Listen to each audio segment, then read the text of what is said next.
participants. We also thank Dr. Baldev Prajapati sir for providing guidance and continuously supporting this e-Gurukul program. He is the teacher of teachers and everybody knows. We are also thankful to Dr. Prashant Karya as a project coordinator. Today in the clinical cases, we have presenter Dr. Yashika Raj and her mentor Dr. Jankhana Parekh from NHL Medical College, Ahmedabad. We also have two renowned faculties in the pulmonology as our experts. We welcome Dr. Sonia Bhatt ma'am. Ma'am is formerly Associate Professor at Kasturba Medical College, Manipal. She has special interest in the pulmonology and adolescent pediatrics. She has published many papers in the reputed national and international journals. And her center is she is a center coordinator for IAP accredited CPR training center at FHMC Agra. She is a joint national coordinator for the advanced asthma course and master trainer of training on COVID preparedness in Uttar Pradesh. She is a faculty for many of the IAP courses like basic life support and advanced life support, ALS and BLS group, IAP FMG project, asthma training module, advanced asthma course, mission school Uday module, EPIC 1000 module, CUF module, PCC module. And she is WHO certified life skill education trainer. And she contributed in many chapters of adolescent also. She is now a professor and head at the Department of Pediatrics in FH Medical College, Agra. And she is EB member of IAP National Respiratory Chapter and Joint Secretary of Adolescent Health Academy, Agra. We welcome ma'am. Thank you, ma'am. Thank you for the kind introduction. We also have another renowned faculty with us, and he is Dr. Rashmi Ranjan Das. Sir is a pediatric pulmonologist and with a special interest in infectious disease and nutrition. He is a fellow of American College of Chest Physicians and Asia Pacific Society of Respiratory, European Diploma in Pediatric Respiratory Medicine, and he has research awards like IAP Young Investigator Award in 2018 and First Prize in Respicon in 2019 and NAPCON in 20 and 21. He has international travel awards also in ICS, DBT, SEREB, and IPA. He is an expert committee member of ATM in 2016, pneumonia module in 2020, and bronchoscopy module in 2022. He is a secretary IAP Odisha Respiratory Chapter from 2020 to up till now. He is the author of 4 corporate reviews and he has won more than 150 publications in PubMed Index journals. Welcome, Rashmi Ranjan sir. Thank you, ma'am. Thank you, sir. So with this, I thank you all and all the best to the presenter. And I am giving this platform to Dr. Baldev Prajapati sir. Good evening, friends. Good evening, sir. Welcome to this our PG clinic. Good evening. I think it's a good platform for learning all of us. Not only for Dr. Yashika. I think before we start, Dr. Yashika, are there any your colleagues on the panelist link or on the screen? Yes, sir. Dr. Vimal is there, sir. I request them that at least they should introduce themselves so we come to know that in which year he is doing the MD Pediatrics, from which institution. So Dr. Vimal, can you make our video on?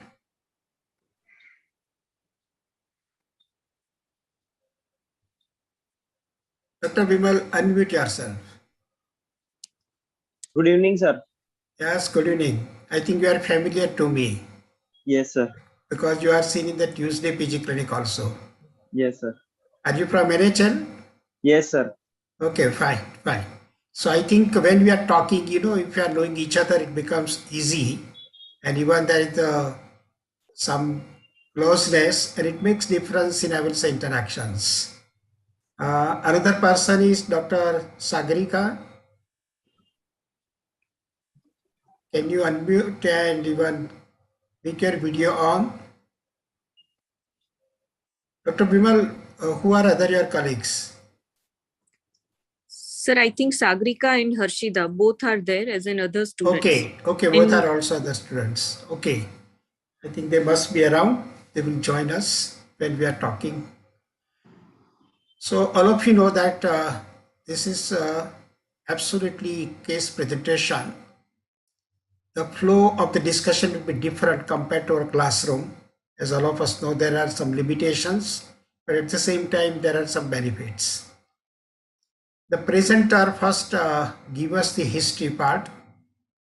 The history, first the students, they will ask some queries, questions, some comment, whatever they have. Then further we'll take with the, some inputs from the experts at the last. So I think that will be our flow chart. Even following the history, again we'll go for the physical examination and we'll focus the points on the physical examination. At the end of every, I will say, history and physical examination, we expect that there should be some summary from the students. And you know, it is a very common method even in exams also, MD and DNP. And of course, that here we don't want the exact diagnosis, or I think nobody wants, nobody can even. But what is your thought process? You can, suppose from the history, prepare some hypothesis. Suppose here is a respiratory case. Then what type of problem it is? It's a lung parenchymal problem, airway disease, or really some pleural issue, something like that. And from that you can put some probable possibilities that with this type the story, this type the disorder is likely. Of course, from examination, again it will get changed. And probably at least all of us know that even in this advanced technology, we should have the good clinical diagnosis. And the clinical diagnosis will guide you that what even further investigations should be performed for our confirmation and plan of action. So I think that should be our approach. And I'm sure that it is applicable in all the systems, whether it is respiratory or nervous or anything. And it is said that more than 80% diagnosis should be clear from history and examination. And I'm sure that this exercise we should do, even in this modern era of technology, it is more applicable. Unfortunately, somehow, actually we are forgetting. So I think it should not happen. So with that idea, I will say focus on the case what Dr. Ashika is going to discuss. Dr. Ashika, you can share your PPT and start the history part. Yes, sir.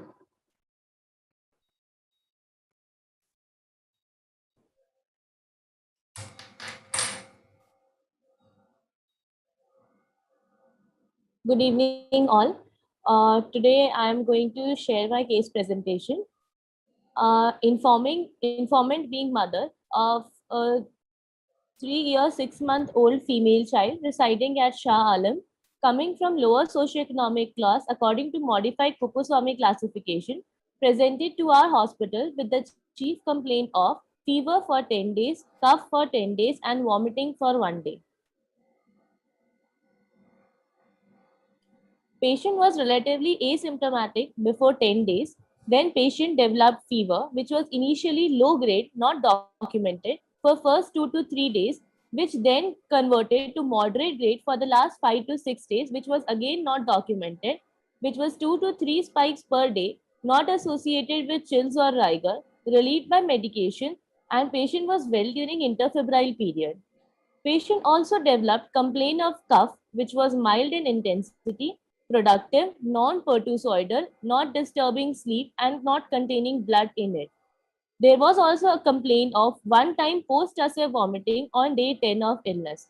During the 10th day of illness, patient developed complaint of decreased oral intake, which was not associated with any specific type of food or nature of food. There was no complaint of weight loss, lethargy, rash, ingestion of any foreign material, earache, ear discharge, or sore throat. For this complaint, from day 1 to day 9 of illness, patient consulted 3 different practitioners. Patient consulted some private practitioner on day 1 of illness, where she was prescribed some oral medication for 3 days. On day 4 of illness, as symptoms did not resolve and fever intensity as perceived by mother increased, So they consulted another doctor, and there also they were prescribed some oral medication for next 5 days. But as the patient started developing complaint of decreased oral intake, and patient also had one episode of vomiting. Also, there was no reduction in the frequency or intensity of fever. So, on day 10 of illness, the patient and the relatives consulted third private practitioner, where they were advised some blood investigations which were showing infection. No radiological investigations were done during these 10 days of illness.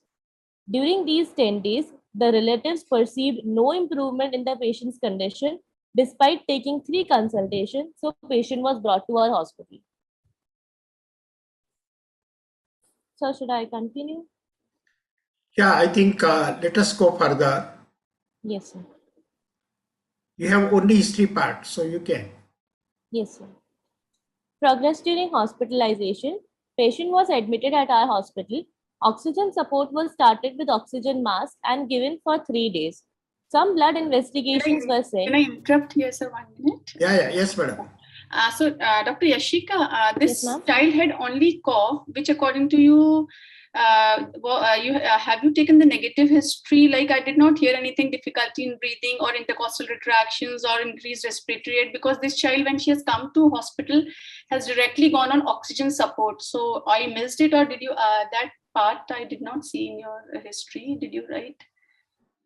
Fever, then cough was of mild intensity, right? Yeah. Yes, ma'am. And there's no difficulty in breathing, no tachypnea. The mother tells that's testis or some retractions. Usually she'll tell. So with your history, it looks like suddenly this child lands up into oxygen, which is little like does not correlates with the way it is going. It is a low grade fever and 10 days cough. Interfebrile period, child is doing fine. So Yes, it looks ma'am. like apparently a asymptomatic child going. So this in the negative history, or if mother has not told you, I think at least that part she should ask the mother. That is what I feel here in the history. And Mother.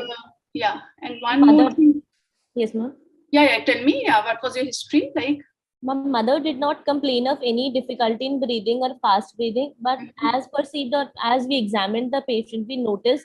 So this could have been asked in history also कि आपके बच्चे को like सांस लेने में कोई तकलीफ नहीं थी, सांस तेज नहीं चल रही थी. If mother is not telling, then it has to come in your negative history. Yes, ma'am. Because then sometimes they may come up with that, no? Because suddenly it looks like a case of simple cough going for sudden for the oxygen need. Yes, And ma'am. another important thing which I wanted to point out here, like it's good, but productive. Usually 3.5 years, no, using a wet cough is a better word rather than productive, because till 6 years they usually don't produce sputum. So productive and non-productive, usually we avoid till 3.5 years at a child with a child of 3.5 years. Okay, ma'am.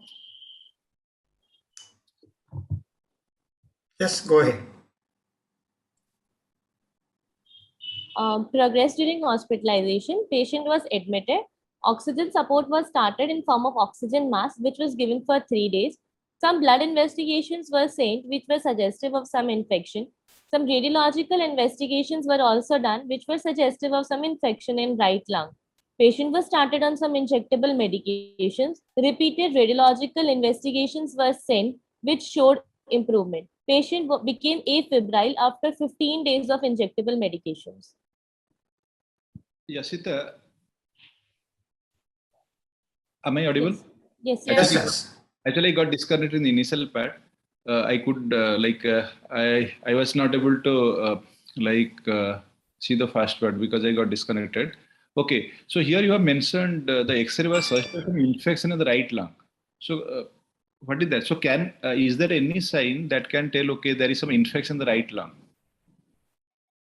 I think that mother must have told her, right? This is still the mother's part, post during hospital, which mother tells, right? Yes. Or this is your perception of history. Yes, ma'am. Okay. Yashika, I think this part which are informing was at your hospital, yes, ma'am. Or some Yes, other sir. place. This was at our hospital. Then I think it is quite different story. This is anyway. I think I was waiting that, but I think both the experts pointed out very rightly. Even you started the story that apparently child was normal. Then what was he done? apparently normal, but was there some problem before even the symptoms develop? And I think that history is very, very important. Ashika, any idea? No problem, sir. Before the Okay. first I, complaint was fever, but before that uh, there was no problem. then why you said that apparently symptom free? This is very common, I will say, in exams also. And every student should be aware that when you should use this type of the presentation, commonly what happens, that parents or mother will complain of the symptoms. Let's suppose fever started, or vomiting started, or cough started. But once you are, I think what Madam was talking is really right, that mother does not know the importance of everything. So she may not mention. But when you are talking to the mother and when you realize the importance of some other aspects, then you will interrogate to the mother that was it so? Did you notice this particular problem? Something like that. And then mother will come out with the issues. Yes, yes, yes, madam, it was there. So suppose Yeah. if you say apparently well, but you feel that probably before the symptoms started, child might have some issues. That simply if you ask whether child was playing normally, whether child was going to the school, whether child was sleeping normally, eating normally, then I'm sure that the mother will come out with the symptoms. Madam, this fever started, but before that, not even that active, stop to go to play, not eating properly, during night complaining something even before the sleep or during sleep. So, then this story will give you the idea that before this symptom, at least some issues started. And therefore, it's not the story of some 5 days, 10 days, what mother is telling, that may be of longer duration. So I think that's the thing which, in short, in the history we'll have to dig out. That mother may not understand the importance. So I think that's very important point what Dr. Sonia was mentioning. And apparently, to be very frank, the way we started immediately the child on the oxygen, I think the way in which just narrated the story was not indicating that the child is in need of the oxygen. Because you never mention anything that with the increased work of breathing, any point of increased work of breathing. At least there should be some increased work of breathing, and that mother may complain. Sometimes probably if she does not complain, you will ask that this fast breathing is going on when you notice. When did you notice? If you ask the mother, then mother भी say वो तो ऐसे पहले से सांस लेती है, लेकिन 5-7 2-3 दिन से ज़्यादा लगता है. Then she will come out. So then I think that you should mention in your history. It's not so that what the mother has not, but we'll have to find out the relevant issues, and then probably we'll have to put in the history. You can put in this way, that mother didn't complain, but when I felt that something should be there, then on interrogation or on asking, she mentioned that yes, these issues were there. And I think that's the way of the history, and definitely, but it is important and that should be mentioned. Suppose if you say nothing was there and you started the oxygen or you put the child on the ventilator, I think it is quite surprising or shocking. Right? It is not palatable. It is not convincing to us. So I think that was the point, was very valid what the madam said. And of course, this, the productive cough, difficult to in the pediatric, that to particularly younger children. Right. So always, I think before putting this appropriate word, try to find out some other way of conveying the message. Right. That some mother was complaining that some sound is produced during the cough, or some weight cough is there, something like that. But rather than mentioning exact interpretation, once it's a productive cough, it becomes a different thought process. Right. And that probably may not be relevant to our case. So I think that is also very rightly madam said. And okay, here presented here progress in the hospitalization in different way. It's all right.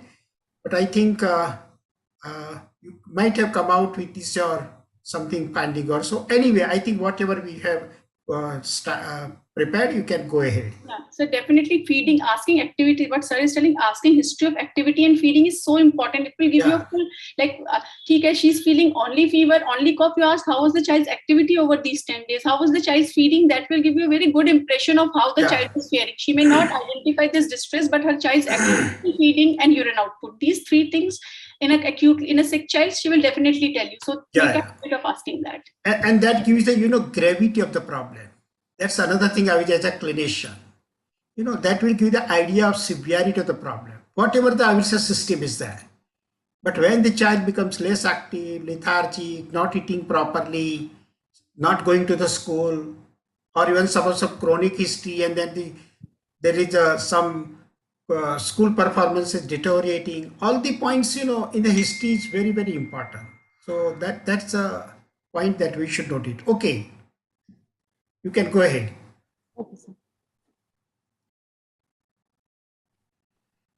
In past history, there is no history of any similar complaint in the past, no history of any past surgery, hospitalization, or nebulization. I think I will appreciate that it's good that no history of nebulization. Yes. Otherwise, nowadays, nebulization indicated or not indicated, it's very common. I think fortunately this child has not got it. That's good point. Yes, sir. In family history, this is the third sibling. Father expired 1 year back due to some illness, the reason not known. No history of similar complaint in family members. No family history of TB contact, asthma, or allergy.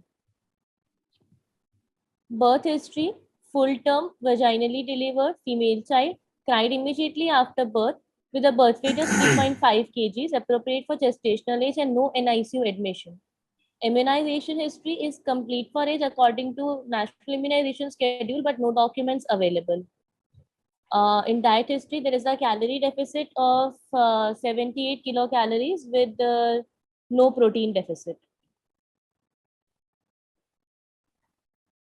Developmental history, it's appropriate for age. Okay, can you stop sharing? Yes, sir. Examination will take later on. Yes, sir. So I think three main complaints what you made it. That fever, cough, and the vomiting was only for 1 day or so. Single episode. I request this Vimal and even others that you should keep your video on and you should participate. I think when your friend is presenting, you should be very alert, right? Yes, always try to find out some issues. And I think that's a good competition in the postgraduate learning and teaching, right? So Vimal, what are the points which you would like to ask Yashika? Something in your mind which probably you are not happy or you want to some clarify or some query, anything in the history part? No, sir. Actually, sir, I have also seen the patient. Okay. Then I think you should have more information. Yeah, the approach of every person is different, right? Or many times it may happen so that in round, you may not agree with your colleague. Right? It should be the common story. If you agree, that means you are close friends. You don't want to contradict your friend. Right. But otherwise, I think it is very common in the round that the first reaction of your friend, it's wrong. It's I don't agree. And I think that should be the very common. Then probably you can discuss in a better way. Anyway, how you will take, suppose the story, suppose if you are sitting in the OPD, forget regarding our case.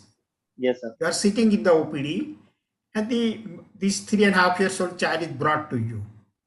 Yes, sir. And complains simply the fever of 10 days, the way in which Ashika described details, initially very low grade, then gradually increasing, somehow they have not noted, and probably ultimately it was increasing and persistent fever was there.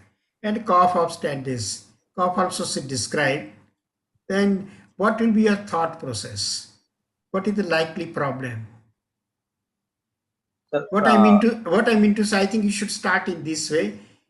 Is it infective or non-infective? And then infective, then what type of infection?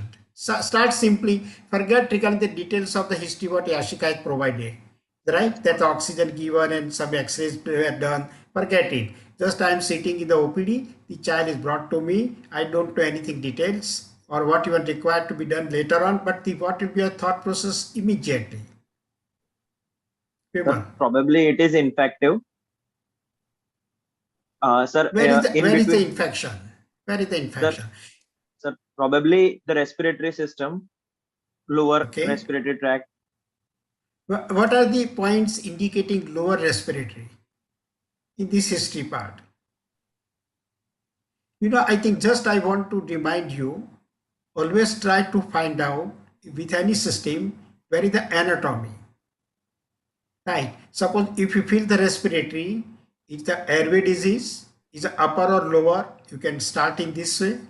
Then this airway disease, some lung parenchymal, involvement of pleura, or even some point indicating interstitial disease. Right. So from this type of should be thought process. From the anatomy, you will try to think for the pathology. That what is the pathology? And then if really possible, some etiology, real possible etiology, or you will try to guess the etiology. Etiology may not be obvious. So with this type of idea, you can think. Now come back to your question. So probably lung parenchyma. So that's what sir is trying to ask. With history, how did you get the idea of parenchyma? Because the history looks like a simple URA case. Yes. Earlier in the history, some cough, fever not documented, child perfectly fine. That is what we are trying to tell you, no? At least. Yes, ma'am. In between the child, I think, the child took sorry, consultation. Sorry, be able to interrupt you. Sorry, extremely sorry. But I want in some other way. Let us try to think in this way that if airway problem is there, how commonly the patient presents, what will be the complaints, which will give you the idea that this is likely the airway. Similarly, try to find out some very specific features indicating lung parenchymal problem. So come out with this, I will say, thought process. Whether we are right or wrong is a different story. Sir, more in airway disease, there will be more complaint of difficulty in breathing or chest in drawing or fast breathing. Before that, Vimal, very important point. Yashika, any idea in the airway disease, what would be the very prominent complaint, chief complaint? Recurrent history. Rather than recurrent, at present complaining, what would be the chief complaint? Cough. Yes, very good. Okay. Airway disease, very prominent symptom will be the cough. Very bad cough. Even in upper respiratory and airway disease. Suppose the fever may be the complaint, but maybe the mild. And suppose if it is really asthma-like problem, fever may not be there. But cough, very bad cough. So, that's the thing. Always in the medicine, what we say, multiple symptom, try to find out what was the first symptom, that is onset. And second, what is the chief complaint, quite disturbing to the parents or the patient. That will give you the idea that what exactly the problem is. Here, I think first complaint is the fever. Am I right, Yashika? Yes. Yes, sir. Yeah. Yes, sir. So what does it give you the idea?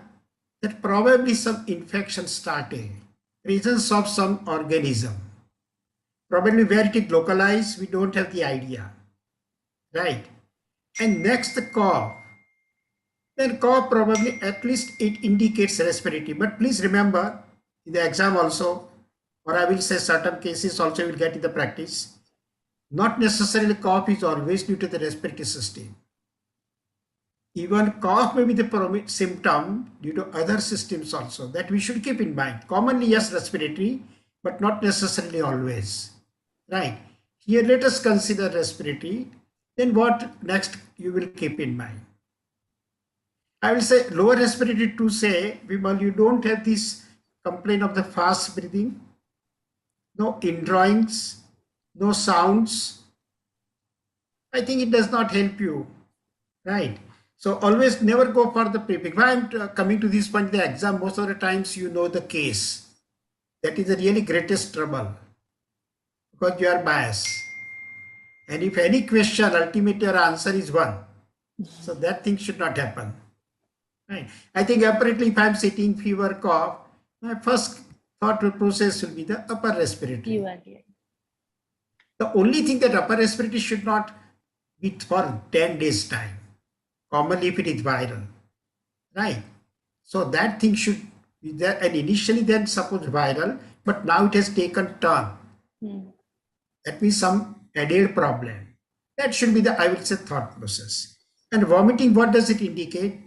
Maybe the sometime post-stressing, maybe sometimes toxemia also. Suppose a bacterial infection, that toxemia can also cause these other symptoms. Right? That should be the, I would say, thought process. But further progress, if you take, mother fortunately sought for this medical advice, consulted 2-3 medical practitioners. Probably they also tried to offer some, whatever their interpretation, some medicines. But there is no relief. Now what does it indicate, Vimal? First, the medicine dose or medicine was appropriate or not. Okay. And anything else? I think beyond that you should think.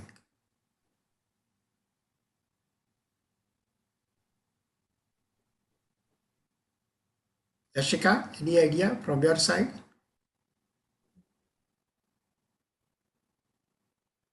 That means it may not be the simple problem the way we in the practitioner or medical person was thinking. Commonly what we'll consider it's a viral infection, upper respiratory, something like that. And still patient is not responding. That means it is beyond that. And then beyond that you should go. Yashika, I think now if you ask or if you have idea whether at any time child was having the increased work of breathing in the form of the tachypnea, fast breathing, something was that? Was it there? Fast breathing was there, but there was no retractions. Okay. On which particular, you know the time then when it developed? Sir, around 6th day of illness. Okay, I think this is the story. Now if you put the symptoms together, the child would have fever and cough, and after a few days, 4 or 5 days, child developed the fast breathing. Vimal, now your answer comes that probably it has gone to the lower respiratory. Right, now you can say. And then lower respiratory also will have to go whether it is bacterial or so. But I think with the WHO definition, somebody says, even for the paramedical persons, how will you interpret? Suppose fast breathing, fever, cough, fast breathing. What do you call it? Suppose you are trainer for the paramedical persons. How we are training? What do you call it? Yashika, what do you call it? Pneumonia. Pneumonia. And exactly it may not be pneumonia. It may be even the just bronchiolitis also. It may be pneumonia. It may be even asthma also sometimes. Or maybe some other reason with the fast breathing. Sometimes even congenital heart disease. Maybe it is fast breathing. But why then this WHO has made this type of the guideline or protocol? Any idea, Vimal? This is, it is not for the MD students. It is for the paramedical people, those who are working in the community. What was the idea? Anybody? Without radiological investigation, we can find out the gravity of the situation. Yeah. Just to give the idea, I think we should be aware of it.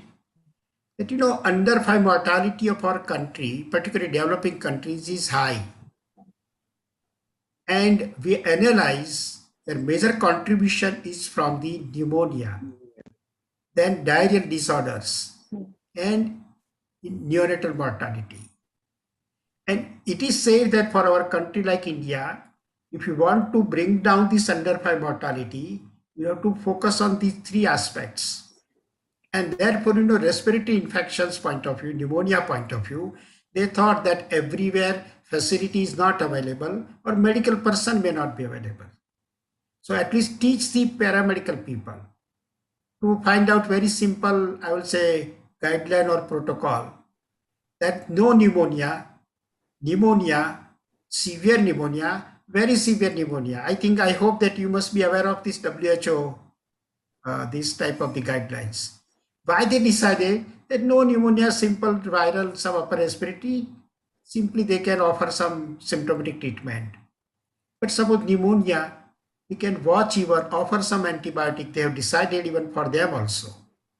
And severe or very severe, I think immediately, promptly, they should refer the patient so that mortality can be reduced. More babies can be saved. This was the idea.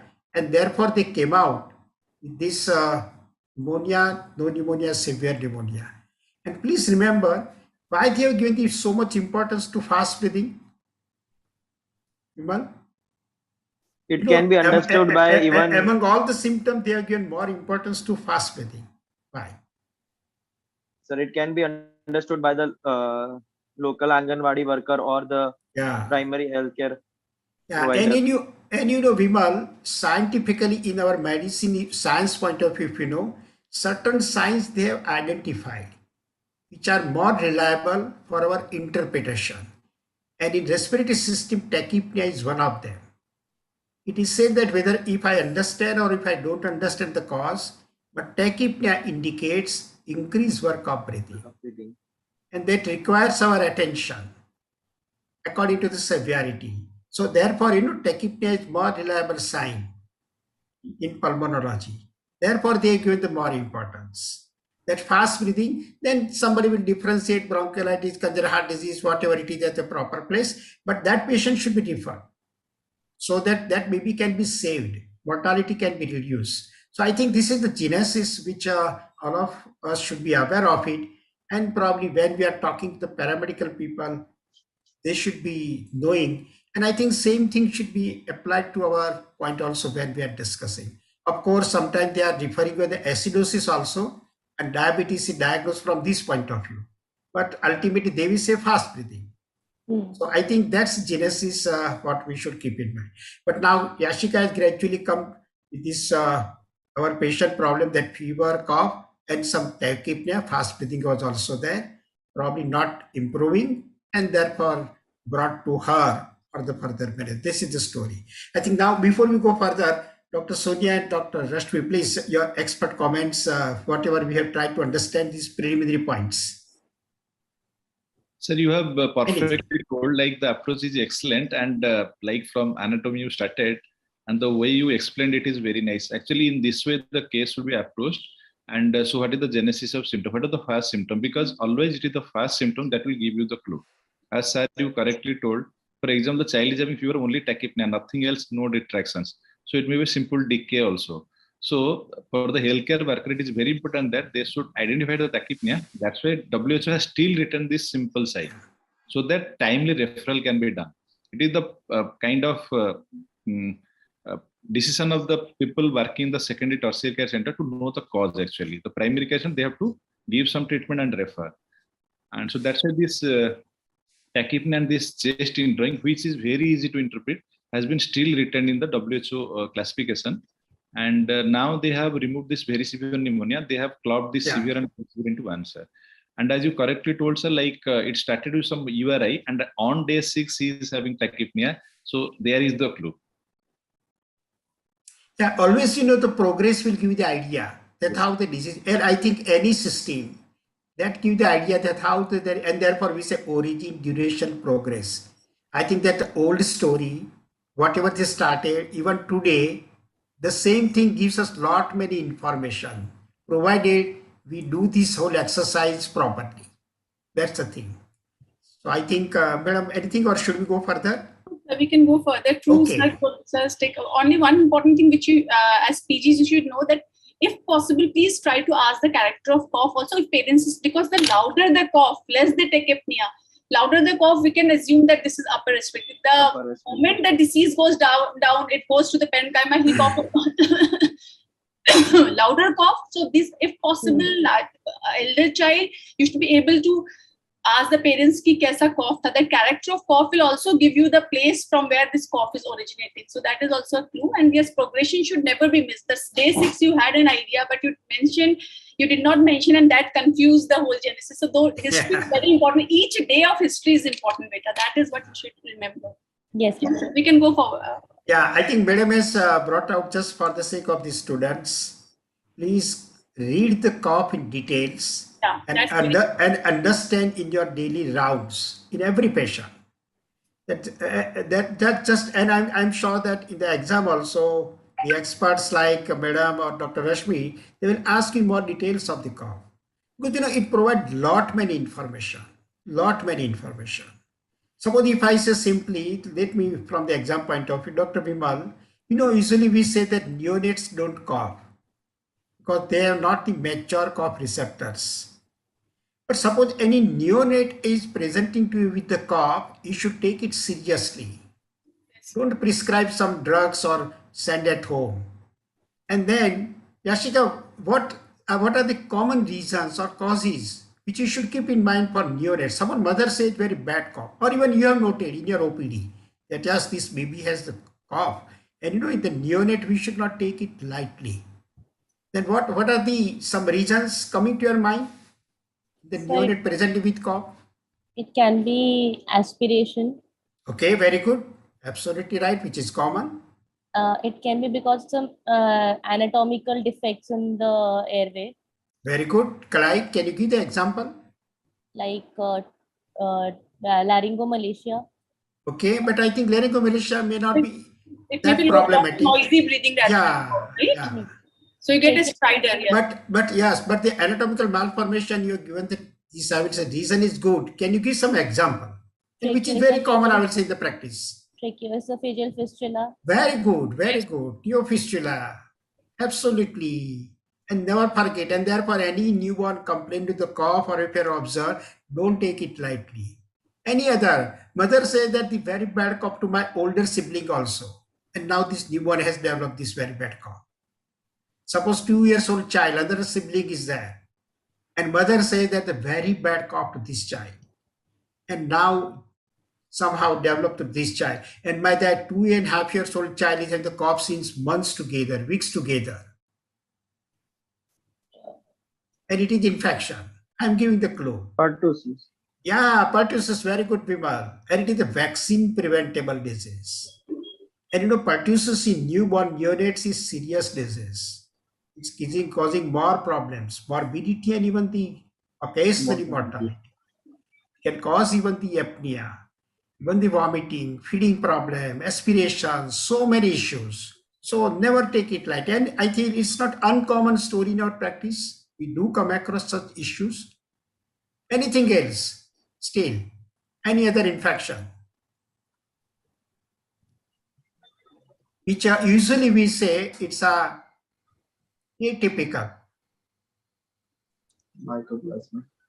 Not mycoplasma in older children. Then what happens in the younger children? Chlamydia. Yeah, even with conjunctivitis. What was my idea? Just to draw attention that cough in the younger the baby, particularly newborns or 3 months old, younger the children, don't take it lightly. It is just viral or so. Give some appropriate, I will say, attention because they need it. Very rightly, and what we will say that 7 years old child, and very bad cough started with, and then some lower respiratory symptoms. And even suppose somebody has given the antibiotic and no response, keep in mind the mycoplasma. So I think these are the different settings that what type of the situation is there with every patient that will give the different clues. And if you have all these points in your mind, I'm sure that in our daily practice we do come across. So thank you very much. And again, just if I remind you, the cough, I think very important symptom, the pulmonology. Many a times your CT scan may not give the answer, but the history in the cough may give the answer of the diagnosis. So rather than CT scan, probably many a times the history is more important. Okay, Yashika, now I think you can go ahead. I think before that, okay, we decided from the history, you should give some summary and probable your thought process, your inference. So I think Vimal, you should do because Yashika must be knowing. From this history, what we discussed, you can prepare some, I would say, hypothesis. Sir, can I interrupt, sir? Yes, sir. Yes, please. Sir, as you perfectly told, after the history and examination, we should have our hypothesis, what we are thinking. So in history, we summarize. So when we write, whatever we are thinking, we have to write, give some positive and negative points. Suppose we are telling LK, what are the points in favor against? So we have to write 1, 2, 3, 4. So more points in favor, you put it first. Second, third, fourth. After the examination, it will be modified. Again, you put like 1, 2, 3, 4. What was you thought, like what you thought, what is now absent. So in that way, your that chronology may be modified. So in that way, so if you are telling it, for example, URI followed by LRI, so you have to tell why. So like we discussed, if you are thinking something else like some airway problem, why you are thinking, points for against, more points for put it first, like that. And Dr. Yashika, as I was telling that this vaccine preventable. So can you please name some vaccines which prevent pneumonias? Very simple question, but yes. Vaccines. Yes. Ma'am, All the vaccines, pneumococcal vaccine. Okay. Haemophilus influenzae B vaccine. Okay, good. Influenza vaccine. Good. Pertussis vaccine. DPT. Okay. Anything else which still remains the most common cause of post-infectious deaths? I think post that problem, child develops this pneumonia, as Madam It's a wants very to common. say. It's Yeah. one leading cause. In fact, it's a leading cause of death still in our country. Yeah. In fact, empyema is also most common after that. Yes, Dr. Rashmi has given you the very important clue. That measles? Yes, measles. Measles. Post-measles pneumonia is still very common. Post-measles Even if someone is asking, you can even tell BCG. Okay, that also. Yes, pneumonia. So let's stop. It's not only pneumococcal. So whenever a question is asked, you should have all the list of all these vaccines. Okay, you can go. And what Dr. Sonia asked, I'm sure that this is common question in the exams also. Very common. Somebody is going to ask. So I think Madam has taken the right point. We have put sir in our exam for UGs. So now, Vimal, I think we discuss such a high thing, so they tend to miss these basic. Usually asking exam, we don't go to those line provises or molecular diagnosis. We also want this thing from them, sir. But I think in the presence of two experts, I want to state that all the specialization or even the rare conditions comes later on. First, you should be the good general pediatrician. Yes, sir. I think then you can be master pulmonologist, nephrologist, cardiologist. But if you are not good general pediatrician, probably you may not be able to justify your specialty. I think I'm really sorry, but I think this is the fact which I would like to mention. No, you have correctly told, sir. You were correct. Okay. So I think, and particularly I want to insist the students. I know that this is the era. Gradually, you should go for super specialization. But I want to encourage because time is there. But for that, you should be the good pediatrician. So that I will say even the cough, if you don't get any pulmonology cause, beyond that, you should be able to think that this could be even something else simply due to some drug even which somebody has prescribed even AC inhibitors also. But probably hardly we pay the attention. On the contrary, we go for now cough not responding, go for the CT scan. But I think that CT scan will not find out this drug. That only you will have to do. So I think this is just for the student. And suppose later on, if you go for some specialization, I'm sure that you are going to shine out. So I think this is again for the student. Please take in a proper perspective. Thank you very much. Vimal, coming back to you. We have given some time to you to think. 3.5-year-old female child came to OPD with complaint of fever since 10 days, initially low grade, then converting to high grade, moderate grade, cough and cold since last 10 days, one episode of post-stressor vomiting, and decreased oral intake since 10 days. The patient had a complaint of increased work of breathing at 6th day of illness, which is my point is possibility of lower respiratory tract involvement, favoring points being fever, which is still persistent for 10 days, and fever being the initial symptom, not the cough.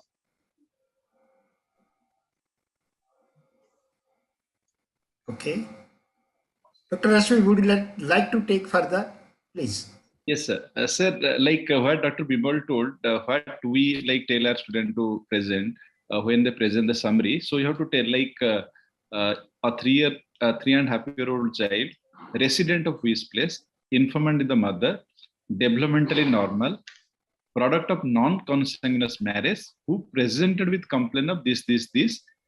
Okay, and you describe fever was like undocumented, moderate, initially low grade, then became high grade, and it was not responding to antibiotic, whatever it may be, associated with kind of breathing difficult in form of tachypnea, chest injuring like this, and how the child whether in associated problems. Okay, so with you go on adding, and then you tell. So when Absolutely. you so that resident who informed, product of non-consanguineous marriage, and developmental normal. These 4-5 points you have to tell, then you proceed like. Yeah. I think, sir, yes, madam. Madam, unmute yourself. Dr. Sonia, unmute yourself. For postgraduates, I would like to say that I have seen you people not mentioning date of birth. Most of my postgraduates, because you don't realize the importance. Without date of birth, a growth chart cannot be marked. Without date of birth, you will not know the correct calories. So please, even if you say 3 years, 6 months, please mention the date of birth. Even if the patient mother doesn't tell, say date of birth not mentioned, so that we know that you have a center for date of birth, without which your growth charts, your growth interpretation, nothing.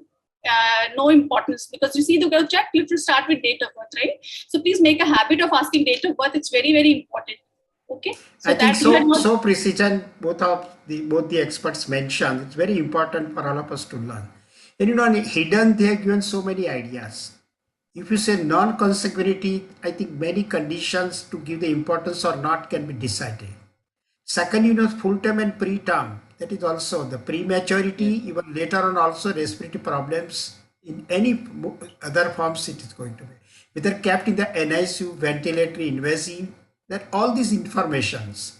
And later on even the feeding also, breastfeeding or something else, stop, and vaccinated or not, as mentioned, that means whether the child is protected or not protected. And then you come out with this present illness description, and then I will say various possibilities. That should be the flow. I think what both of them mentioned very nicely. Yes, sir. Yes, sir. Another thing, when you tell about immunization, that time also, the best thing is to ask the mother when was the last immunization given. Records not available, she'll not remember, but she might tell you ki 1 saal pehle laga tha. You know that at least 1.5 year booster. Absolutely, absolutely. Okay. So there are small things which make a difference to your presentations. Like a person saying not available, a person saying BCG scar is present, mother says was immunized 1 year back. We know that how much you have worked to find out the so these small that makes a difference in your presentation. Absolutely, absolutely. We are working in such a country where we may be having the limitations, and probably therefore it's a compulsion for us to be the good clinician. Probably it's not our choice, but it is a compulsion for us. Ultimately, I will say it is rewarding to us. So taking that, what Madam said, that every mother may not come with a record. But then we know that we have the different ways to get the information, and that you can collect the information. Suppose if I want to say whether all the 3 doses of triple given or not, you can say the first dose was when it was given, suppose 1.5, 6 weeks they say, and she says at least not exactly, but 3 doses completed, then I think I will consider that the child had received this. And another madam said that 9 months some vaccine was given, so probably measles is also given. So I think these are the ways that how we can find it out. But very sure what even Dr. Sonia pointed out, in the exam just to mention that mother does not know is not the answer. How to gather the information that clinician should learn. And I think, and that's the thing that we'll have to, I remember dearly Dr. Rashmi, I mentioned it even Netherlands, one of the international conferences, that it was not the luxury for me to learn the pediatrics in this way. It was compulsion for me. But while doing this whole exercise, automatically I will say I learned, and whether whatever you consider, whether it is boon or something, but somehow it was good opportunity for us to learn the pediatrics. And I think that's the way that how it makes difference in your clinical interpretation, and which is, that now world over, even in this advanced technology era, people are discussing that at the cost of these things, if we go, it is more dangerous.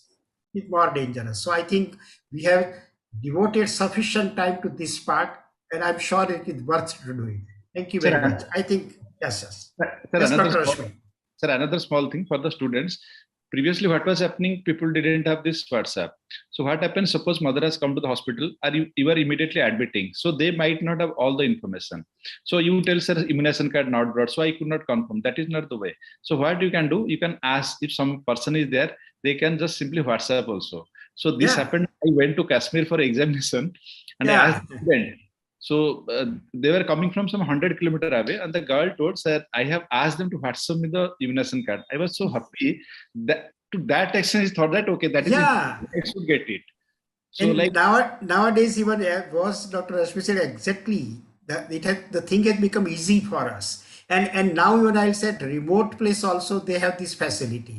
So you can. That's very right, very right. That's why particularly suppose in a case of seizures you don't know, but if you get the video clip, you know, even suppose in a case of increased work of breathing, what type of sound or something, somebody had taken video, that will provide lot many information. Even suppose if I want to take the help of Dr. Rashmi, if I send him video that this is the problem of the patient, he can help us in any Yes, way. sir, we all So are I doing think, it. Now so I that's think these are the things which we should utilize. Of course, I think probably in this field you may be better, but we should do, all of us should do. Thank you very much. I think Yashika, now you can take the examination part. Yes, sir.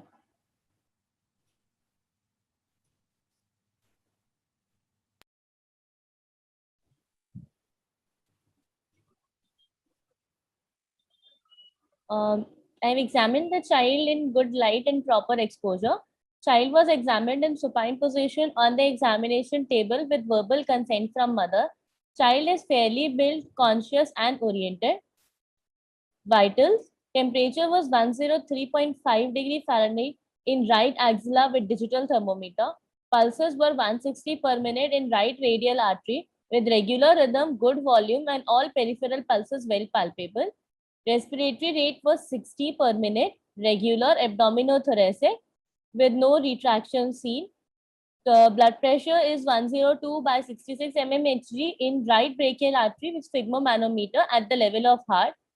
The capillary refill time being less than 3 seconds and saturation 98% on room air.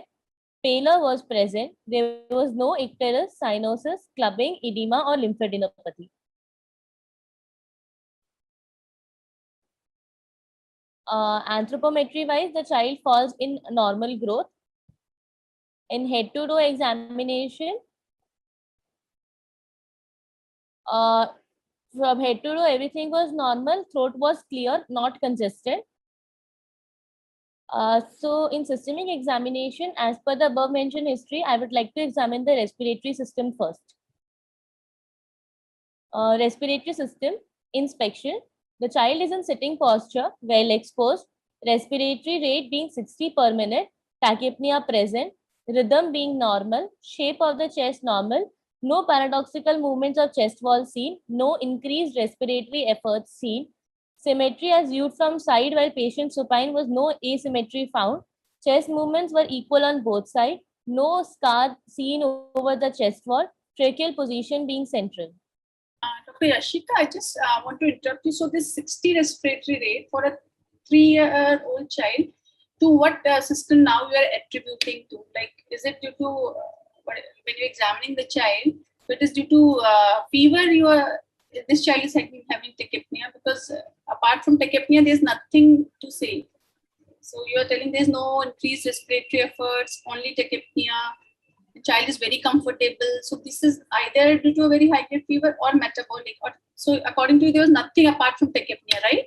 And these findings are at admission, or this you are telling us the day you have examined?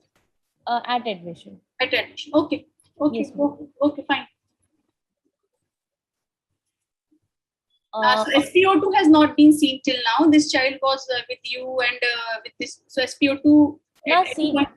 No, ma'am. Did you tell? Okay, maybe I missed. 98%. Okay, fine. Yes, sorry, I missed it. Okay. On palpation, bilateral chest expansion being equal, tracheal being central in position, and tactile vocal parameters decreased over the right 5th, 6th, and 7th intercostal space.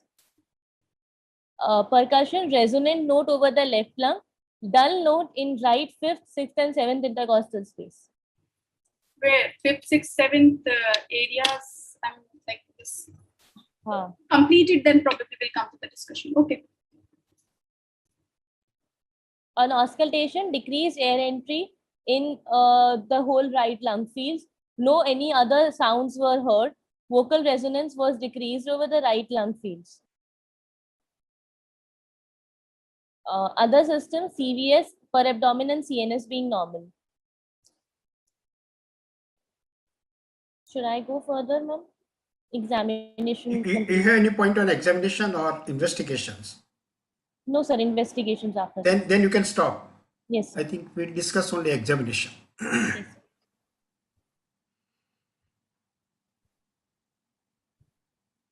Madam has started earlier with the discussion. Probably disappointed that what expecting on the examination, not much contributing. Even how will you take the question what Madam asked, that respiration rate is 60? How will you take it?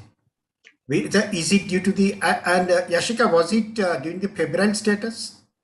Yes, sir. During the febrile state. And later on also, was there any difference in the respiration rate or So later on also it remained between 50 to 54.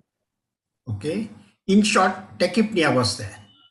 Yes, sir. What is the Vimal, cutoff for this age? Yeah, exactly. No. Vimal, No, ma'am. the same question, Vimal. Everybody is going to ask. At different age group, what is the cutoff point for the tachypnea? And I think all of us should know. Suppose newborn, infant like that. 0 to 2 months, more than 60. 2 months to 1 year. 2 months to 1 year, it is more than 50. Till 5 years, it is more than 40. Okay. That more than. So I think if you follow this criteria, then definitely it is tachypnea. By definition, we don't have the doubt, right? Now the tachypnea, but no indrawing, nothing. I think before that, suppose for our learning, whether in this patient is there or not, we'll try to learn and derive later on. What are the various, I will say, components of increased work of breathing? Commonly, we are using this terminology. So what are the, from which points or criteria you will say increased work of breathing? One of them, I think, tachypnea. Right? Tachypnea is one of the basic component for the increased work of breathing. Suppose some further problems of severity increases, pathology problem. Yes, Vimal? Use of accessory muscles. Okay, then what happens to the child? What signs you can see? What will be seen?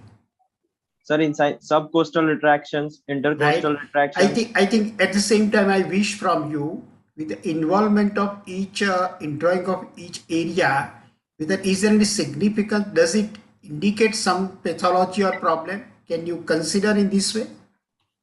Suppose subcostal in drawing, intercostal in drawing, suprasternal in drawing.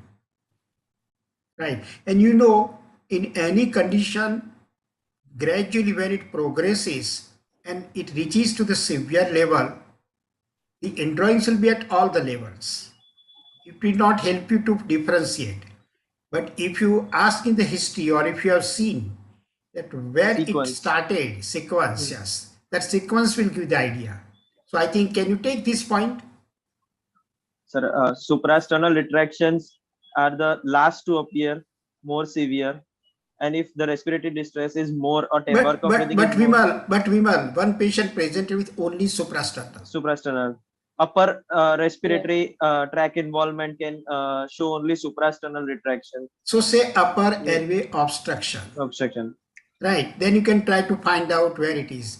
But very classically, if it is there, it indicates upper airway obstruction. Similarly, suppose subcostal indrawing. What does it indicate? Where is the problem? Sir, lower respiratory tract.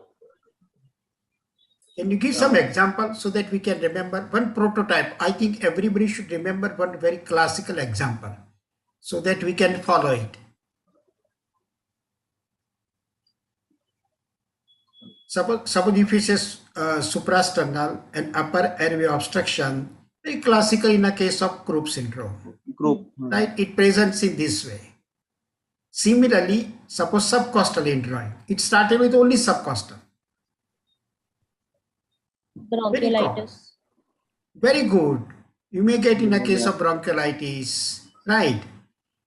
Or even sometimes pneumonia. right? But suppose it is an intercostal and even nowhere else. Lung While it, parenchymal involvement. okay, lung parenchymal, and suppose if it is not lung, then Pleura or interstitial. rather than that, it was with this cardiac involvement. In a case of shunt, it is very common. And sometimes what happens, you must have seen in your wards, even shunt patient presents with the respiratory problems. You diagnose first with the bronchiolitis. And during that phase with the severity, probably you are not able to locate the murmur also. Once gradually patient improves and respiratory problem decreases, then second or third day you say, oh, this patient is having the murmur also. And then you come to know that this is VSD. And then you come to know that the whole issue is due to this shunt. So I think this type of story is not uncommon. So you should be familiar with this situation so that you will not miss in the practice. Okay, so in short, one is the indrawings, tachypnea, then indrawing. Third component. Cyanosis. Before cyanosis is quite late. And that too in respiratory, it is quite, I will say, late. That means you have missed many things. Or patient has come late. Irritability or lethargy. Before that, very important third component, the sound. Can you concentrate on sounds? I told everything actually. Now you have to just name it. What are the various sounds? And even each sound is indicating the exact site of pathology. Sometimes CT scan will not show, but my sign will show. Yes. First, what are the various sounds? I will say, let me give you the idea, because ultimately it's a learning. Whatever the case, we don't know. Whatever Ashika ultimately shows in investigation, we'll accept it. But I think for our learning, we can go that you can start from the nasal snuffling. I hope that you know the nasal snuffling. What happens, Ashika, in that case? So due to nasal block or rhinitis, sound produced from the nose. You know what is snuff and snuffling? Snuff, I think you know.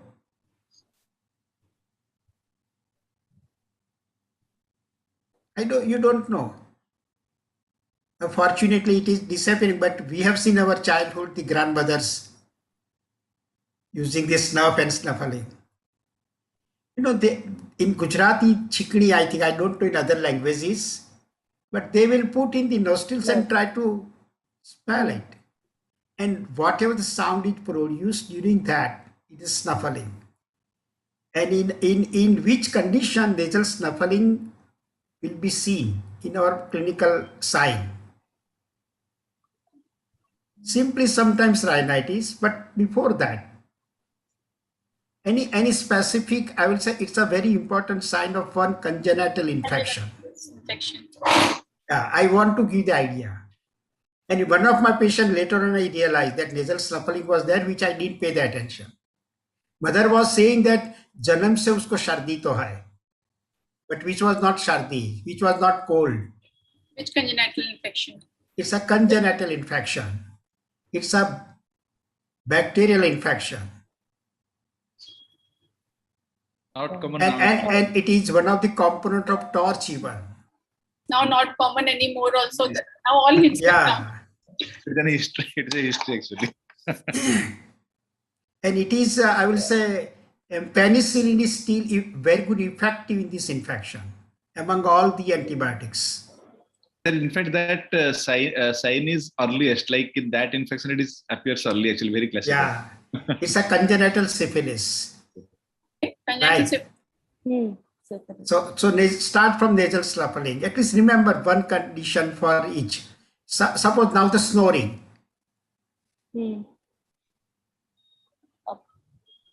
Nasal snoring. Yeah. Snoring is due to what? Condition, pathology. What disease? Obstructive sleep apnea. Yeah. Obstructive pathology. It's but what type of the disease or pathology will cause this, even the snoring, and later on with the severity obstructive apnea? Pediatric age group, what do you usually see in OPD? Adenoids. Obesity. Adenoids, very good. As Madam said, please remember with the obesity also sometimes, and even the adenoids. So nasal snoring. Now go down. Will start from that the nasal snuffling, that snoring, that now go down. It will be suppose stridor. Vimal. Larynx. Okay. Can you give some examples? Can you give some examples? Omega shaped larynx. Okay, laryngomalacia, yes, you will get the stridor. Very good. Steel. Some more. Larynx, I think it's not uncommon, particularly in the winter season.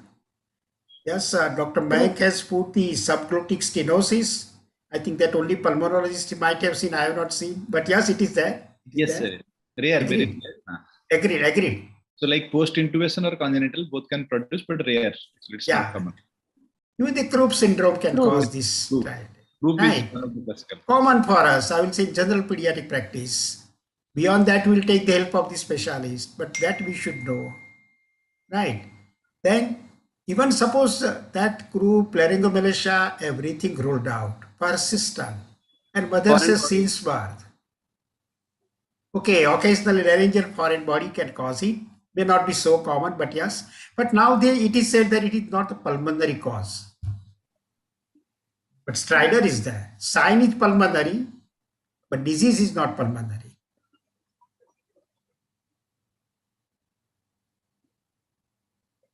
It is related to cardiac. Let me give you the idea. Some cardiac condition is causing the very difficult, I would say, stridor, not easy. Very significant. Anything compressing over this larynx from the outside, which is cardiac condition? Yes.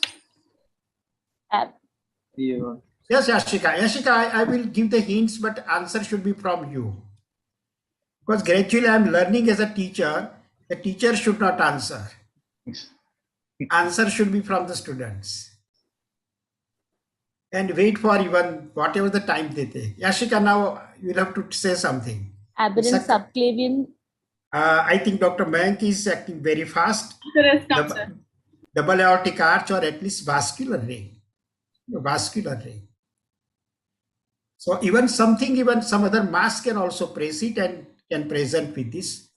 So at least remember that something compressing this part of the airway, and that may present with this stridor. Various conditions, maybe respiratory conditions, maybe some non-respiratory conditions that we should keep in mind. And suppose it is in your mind, you will pick up all these various unusual also.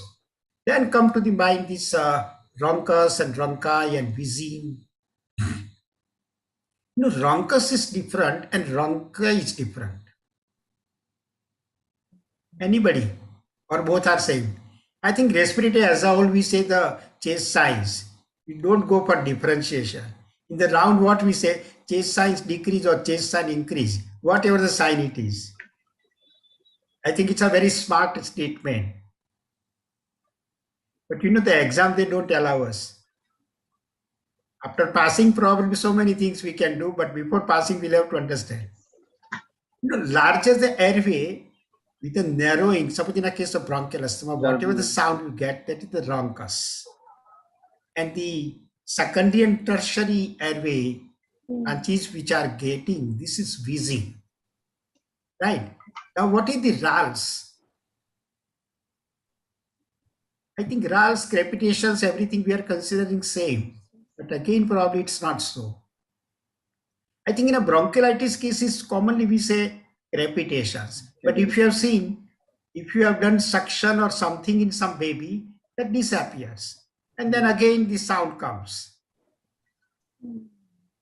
And in bronchiolitis, that both the walls are getting adhere. When with the entry or air, they are getting separated. Whatever the sound is produced by the Velcro, probably that is rales. Crepitations is collection of the fluid in the alveoli. And when the air passes through it, that bubbling sound, if it is fine crepitation, that means thin fluid. Coarse crepitation, that means some exudate like bronchiectasis or lung abscess or something like that. And what is grunt then? Vimal. Grunting is a sound to open the air, closed airway. Very good. Positive pressure which is generated. It is Is it for where the child air? is trying to cry but not able to. Can you just give me the Vimal idea commonly in which type of the patients you are getting grunt in the practice? Forget regarding our theory. So, primary in newborn, sir. Exactly. In newborn, which condition? Respiratory distress, sir. Hyaline membrane disease. Hyaline membrane disease. Right. And what is it? It is a forceful expiration against partial closed epiglottis. Reason is, you know, that the lung pericardium should remain inflated. Here they are getting deflated. And to maintain that inflated, there should be the negative thoracic pressure, which is not possible in the surfactant deficiency. And therefore, what the child is doing, forceful expiration against partial closed epiglottis so that alveoli can remain open. That's a body mechanism. And during that, whatever the sound is produced is grunting. In older children also with severe pneumonia or ARDS, you may get the grunting. And grunting is always serious condition. I think these are the very important things. Dr. Rashmi, you can make it fine. I think grossly I have discussed. You can make it fine, please. Yes, sir. You perfectly explained. So, in addition to how you told like this sound, what is the mechanism of sound production? So the student should also note the like phase of respiration. So the sounds can be inspiratory or expiratory or biphasic. So there are some sounds which are classically inspiratory, like crepitations, rails. All these are inspiratory sounds. Wheeze, classically expiratory but can be inspiratory. Strider, almost always inspiratory but can be expiratory or biphasic. And your grunting, sir, told it is a totally expiration process because the child is expiring against a closed glottis. So that is for the maintenance of your functional residual capacity. So the lungs is trying to get collapsed.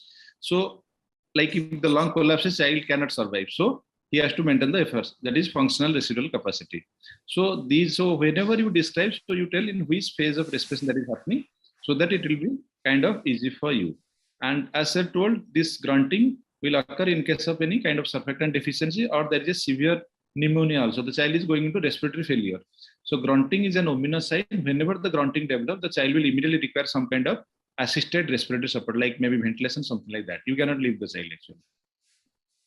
Okay, anything from you, Dr. Sonia? I think I think Dr. Rashmi made it very, very appropriate that inspiratory and expiratory phase and various things.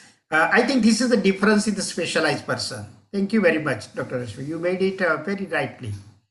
And I think, you know, this clinical medicine, if you go into detail, how much it is interesting, not only I will just for our knowledge or so, but, you know, you are able to give the appropriate diagnosis and you can manage. What even Dr. Rashmi mentioned, very appropriate. Any patient with a respiratory, suppose some increased work of breathing, develops the grunting, please don't wait. It requires ventilatory support. Whether your other parameters are helping or not, indicating or not.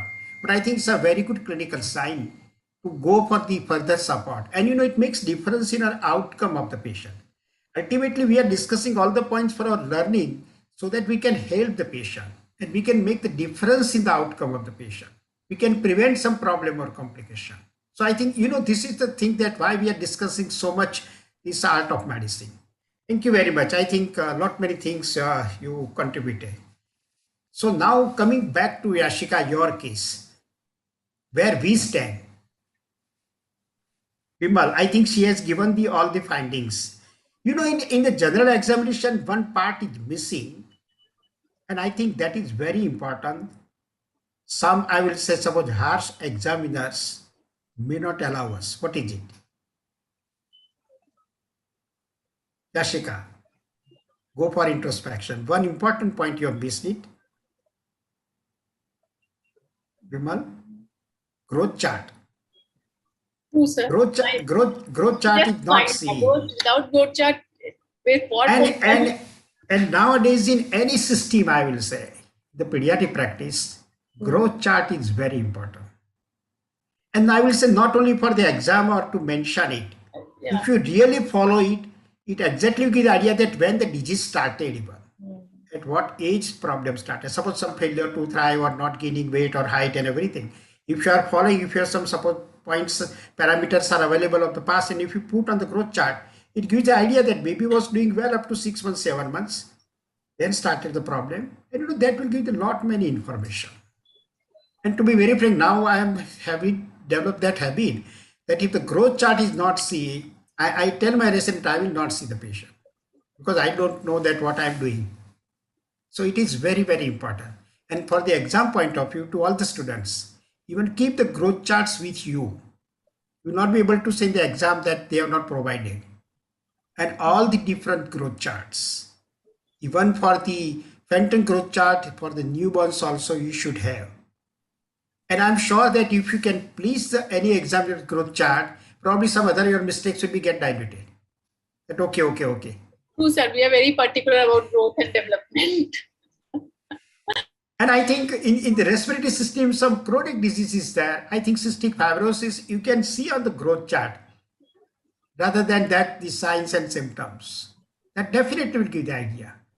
So please, never miss it. Never miss it. Right? This is very important. Sir, students should know that there is a passport for a child and 3 things should be there in the passport: immunization, development, growth chart. If something is missing, you cannot enter a country. You cannot reach a diagnosis. That for sure. So I think that, sorry, Dr. Rashmi, to interrupt you, but now I will remember. I was not doing this exactly name that passport. So I think it's a very good, I will say, yes, point which you have coined. yes, Very yes. nice, very nice. You have to see these 3 things, sir, before you see the child and take the history, all those things. Kind of. Absolutely. Please remember. Now I will say, ask my student that where is the passport. So I think you are supposed to produce the passport before the entry. Yes, True. sir. Yeah, this I love because I'm very particular, but I don't use this word. Yeah, and I think every time we learn a lot, like no.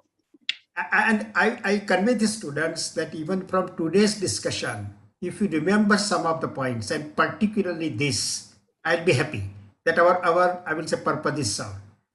And if you don't miss in the future regarding these 3 things in your, I will say, information regarding the child, I'm sure that the half the thing is done, even in the clinical practice also, not only the exam. So very good point. Rashmin, I think you have coined the very important that passport word. Yes. Thank you. So coming back to the case, Yashika, let me ask you only from your, what are the positive findings? I think on general examination, nothing much. You said that the growth of the baby is normal. Normal. Almost development is normal. And probably no any positive clinical sign you have got, right? No any nutritional deficiency or malnutrition, not even the clubbing or anything, right? Even SpO2 is maintained 98% in the room air. And now on the, you can find out what are the positive findings on respiratory system. Then try to focus that how we will try to derive some of our diagnosis or possibility. In positive findings, the patient was febrile with tachycardia and significant tachypnea being present. On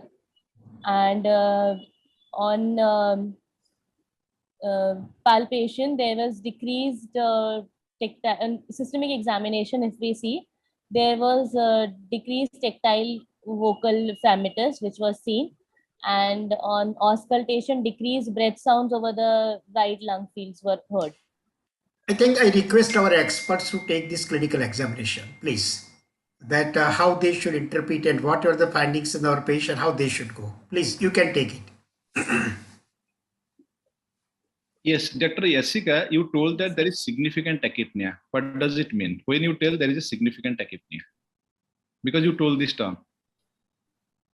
Tachypnea presence. Significant, you told.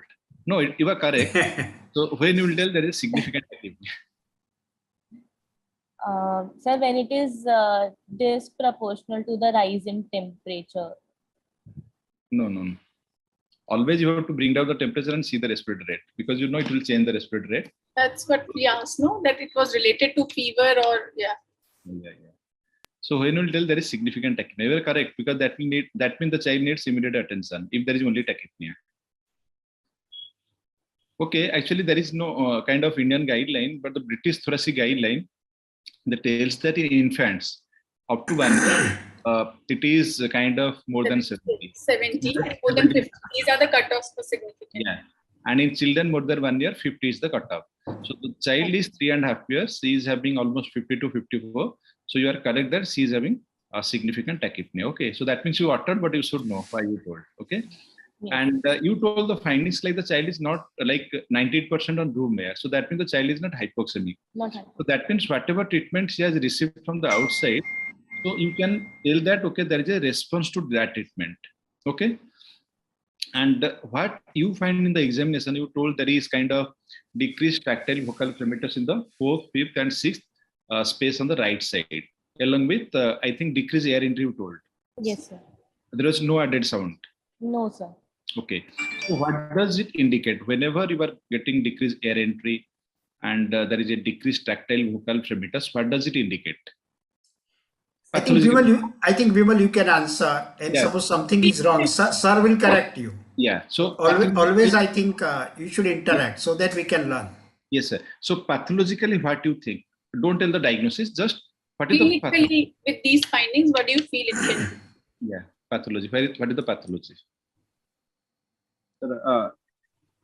Air entry is decreased in this region. That could be due to an obstructive lesion, foreign body Collapse.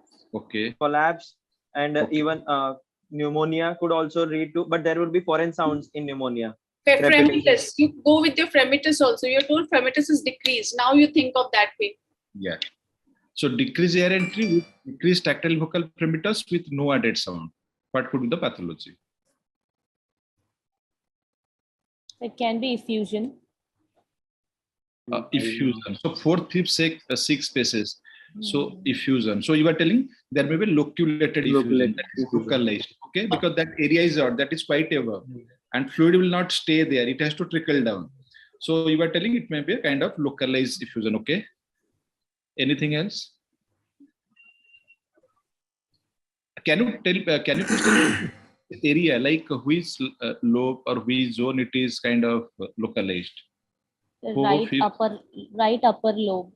Yeah, that is what I was, Right. when I was interrupting, it came as 4th, 5th, 6th intercostal space. So I know it's very difficult to do in pediatric. Either when you're telling the intercostal space, please try to be specific, because when you tell the areas, we'll visualize that how the pathology goes. So at least make an attempt to at least, not even if you say entry axillary or suprascleral, but at least lower lobe, upper lobe, some idea should be there with us, no? Where Yes, it is sir. axillary Yeah, so- area, Yes, mammary area, something you have to tell us when you are.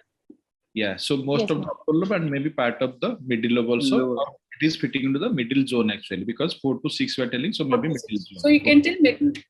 Yeah, correct. So you told there is loculated effusion is one of the possibility. Any other possibility?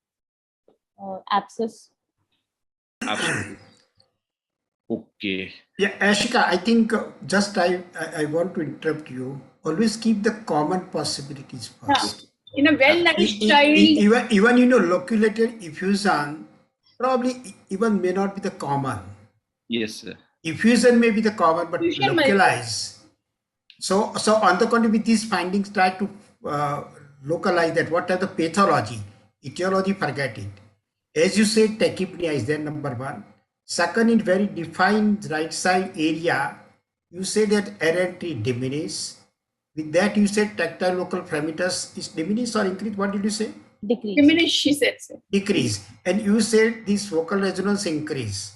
that is Right. also Decrease. That is Yeah. also diminished. Oh, there is also decrease. And no, at least disadvantageous sounds you are getting.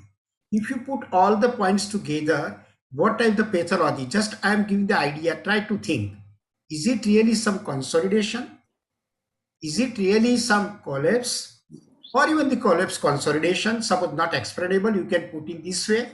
Or really some fluid collection in the pleural cavity. I think these are the common pathologies which we come across. Very complicated, anything can be there. But I think try to explain either of these from these common situations. Then it will be good. Right. Suppose if I ask directly, does it favor this to say the pneumonia? No, sir. Why not? So because in consolidation, the tactile vocal frequency and vocal resonance should increase because of consolidation. So Foreign probably sound. it is not convincing. If at all it is in X-rays, other investigations okay, but clinically to me it is not convincing.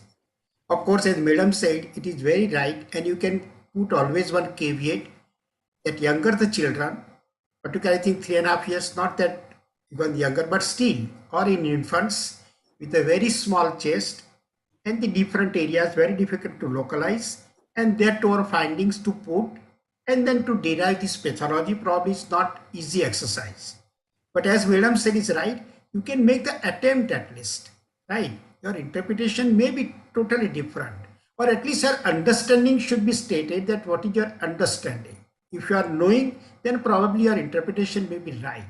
So that's a point I will say what Madam or Dr. Rashmi or I think in the exam people want to assess you, right? If you say the tachypneias, apparently diminish, tactile vocal parameters and vocal resonance diminish with absence of the sounds. Should you call it? You said no pneumonia. Okay. Then what is it? Suppose, is it the favoring you to say the collapse? But the trachea is in midline, so in collapse it should be pulled towards the lesion. Is it necessary in all the patients it will be pulled or pushed? It depends upon the degree of collapse, no? But degree of collapse. If it's collapse consolidation, so that's what we are trying to tell. In a well-nourished child, if you bring abscess as your second diagnosis, your 100%, your everything is saying 100%, 100%, 100%, not much. So your examination should come the way it is. Your investigation is a different part. So history, examination should correlate. Whatever investigation shows us, that's a totally different thing. Another thing, please remember the medicine, what generally I'm talking. First, try to define your findings very clearly. That these are my findings, right or wrong, and never manipulate the finding. Because manipulation is very dangerous. Suppose if you say something plantar flexor, and if I show it is extensor, then becomes most difficult. But suppose if you are not able to explain, you can put even that somehow this finding is there. I'm considering this pathology. It is expected that this finding should be in this way, but something in this way, then try to find out some possible explanation. That suppose collapse consolidation together or some other pathology, then probably it can deviate.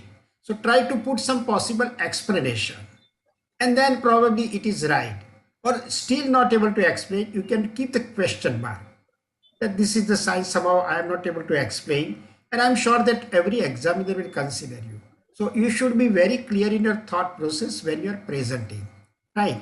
Is it helping you to say it is a effusion, pleural effusion? As you say, loculated, okay, right? But I think experts will agree with me that it happens, but not very common, right? Okay, so I think it happens, we'll accept it here. But then what is it? After all these points of discussion, what is your consideration? What do you consider? You say no pneumonia, localized effusion, okay, which is difficult to, but still you can consider. Collapse, you say not convincing to you. Then what is it? Sir, I'll add something. Yes, She sir. told that there is no mediastinal shift. That means trachea is in the central. But you are finding the features of volume loss. That means there is something, one lung is having problem and it is probably, let's say, collapse or something like that. So then in collapse also, you cannot like kind of explain that it is in the midline, neither in the effusion also, because effusion will push, collapse will pull. So, and there is no added sound. Yeah. So how you are going to explain?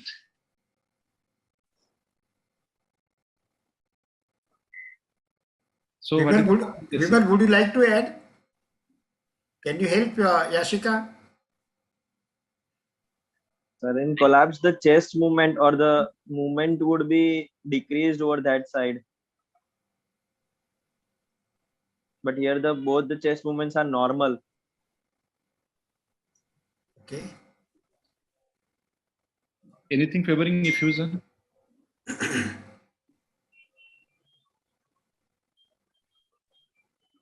Nothing. So I'll tell one thing. Please remember, we almost always go by this kind of classical teaching. We remember like this. So meditation shifted. So if it is to the same side, then it is kind of collapse. If opposite side effusion, please remember there is a kind of tug of war among the pathologies. So if it is collapse consolidation, you know there is a force which is pulling, there is a force which is pushing. In consolidation, your all these are enlarging. So it is the net force that will decide to which side the mediastinum will shift or it will not shift. Same for your effusion and collapse also. So if effusion is more, even there is mild collapse, it will push the mediastinum. If effusion is less, there is more of collapse, it will pull the diaphragm. So please do not go by this notion that if mediastinum is shifted, it is there, if it is affected, not there. Not like that. And another thing, whenever a segment is involved, please remember in lungs, it is not like that a whole lobe is always involved. You know the bronchopulmonary segment. Suppose there is a segmental collapse, segmental consolidation, you will not get classical pictures. And whenever there is a collapse in children, please remember, in fact, the consolidation is the most common cause of localized collapse. You are getting in bronchopulmonary segment. If the whole lobe or lung is collapsed, it is obstruction. That is very, very important. If you go by these points, so you will never make any mistake. It is not like collapse. So which part is collapsed? Is it the lobe or the segment? If it is segment, probably there is some obstruction at the micro level. Okay, there is some consolidation which is pushing, so that is blocking your pore of cons. What you know, because there the lymphatic exudation, everything will occur. So if these are obstructed, what will happen? So air is not going to another one. Okay, so that may lead to some localized collapse. So in consolidation, localized collapse is very common, whereas in obstruction, the whole lobe or lung may undergo collapse. So from your pathology, if you are telling mediastinum is in the midline, you are not getting any added sounds. You are getting a Dr. Rashmi, you got muted. Dr. Rashmi, Unmuted. Yeah, so I don't think there is a single pathology which can explain your finding. There may be tug of war. So you have to decide. Completely agree. Completely agree. Yeah, whether it is consolidation collapse or effusion, or consolidation diffusion. Now you decide. I have given. Fantastic, fantastic. I think as a clinician, naturally, we have to come to this conclusion, and not necessarily, and all of us know in the medicine, after this even clinical diagnosis, something will be getting changed or investigation. Even sometimes if they go for surgery or operative, even it will totally get changed, like congenital heart disease, right? So, and at the same time, you are not wrong. The only thing that how you are thinking, your thought process, in medicine, that is more important rather than reaching the diagnosis. But suppose if you have the right thought process, I think most of the times we are right. Not every time we are right, but most of the times we are right. I think that's the important message which we should keep in mind. Dr. Rashmi and Madam, should we go for the investigation, Yes, sir, whatever yes, sir, she has? Yeah, yes. Because I have to keep in mind time also. Yeah, sir. That's right. Let's go to the investigation part. Yashika, Okay, ma'am. you can Yes. open your card. Yes, sir.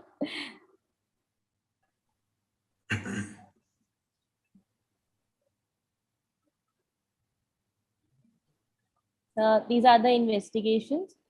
On day 1 of admission, the HB being 9.9 and counts were raised, showing 13,940, and CRP positive in a kit of 0.6 was 4.8.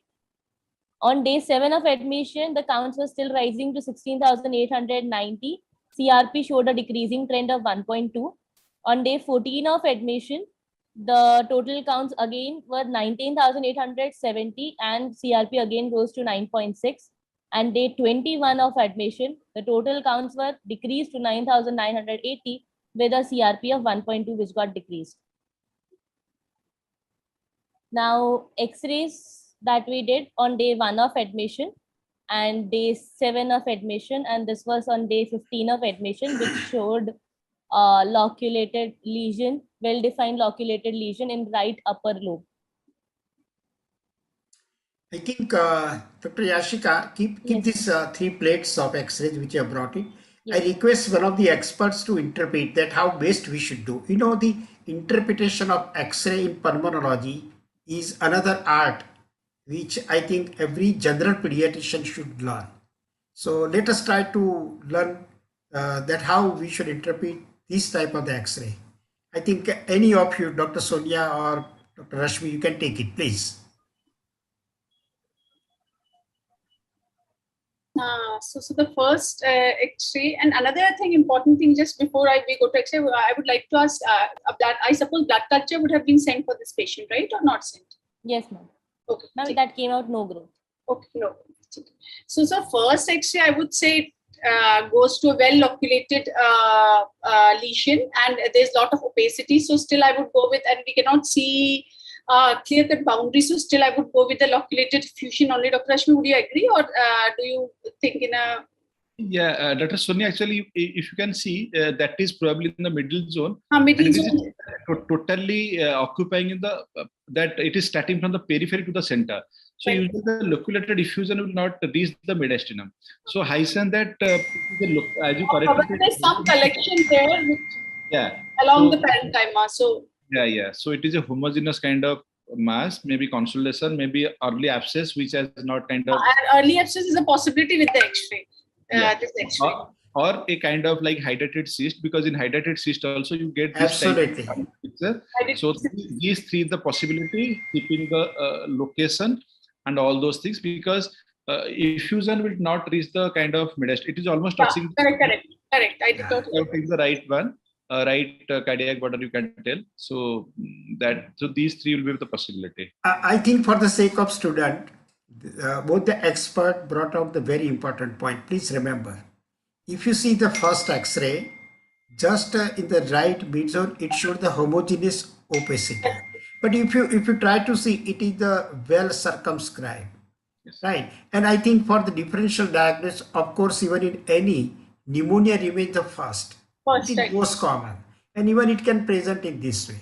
The only point probably which gives us the second thought, if you see this lower border, is quite bulging, very, I will say, convexity and bulging, and that can indicates that at least some, probably the fluid collection should be there, some cystic like appearance is there, and that can be very common even hydrated cyst, if I consider cyst, or even the suppose pneumonia initial and later on it is going bulging in this way, then probably this early abscess is a very second differential It becomes diagnosis. more prominent on the day 7, sir. Actually, Yeah. Day 7 it looks more easy to identify that thing. So I think from this, but I think somehow it is not taken.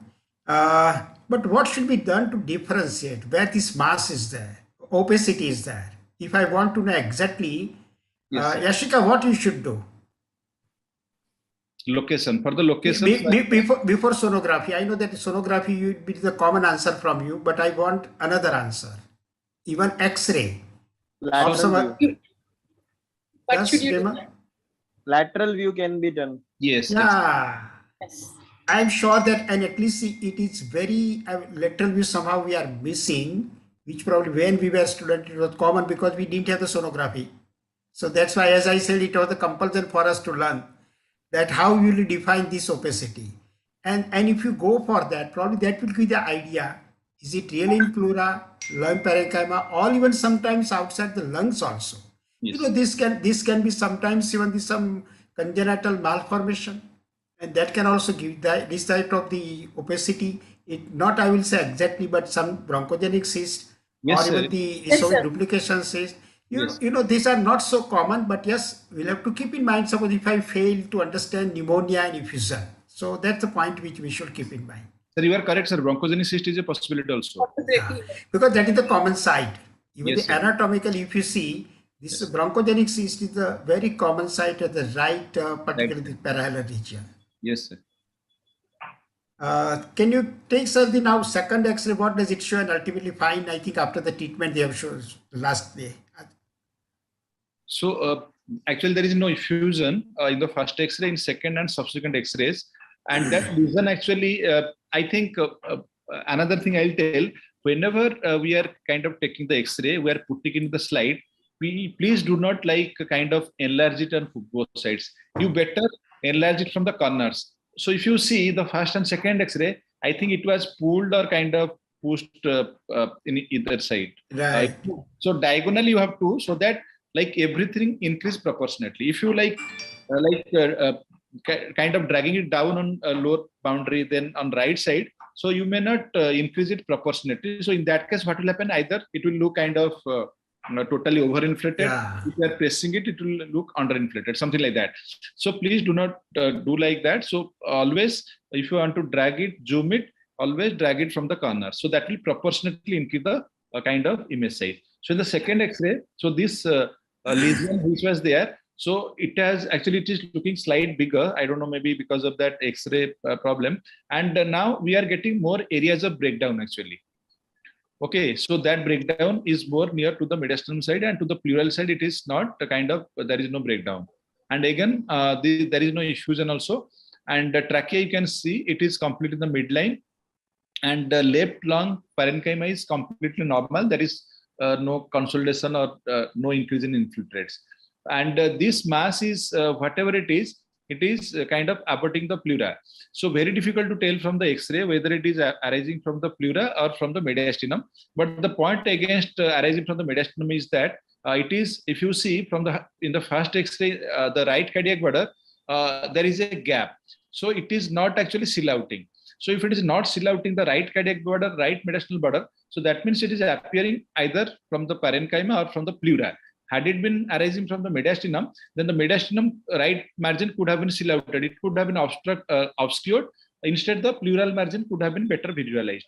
So that is the kind of thing. And whenever you are getting any areas of breakdown, as we discussed, so that means initially it was a kind of homogeneous one, maybe consolidation, maybe hydrated cyst, maybe bronchogenic cyst, whatever it may be. Now it has undergone areas of breakdown.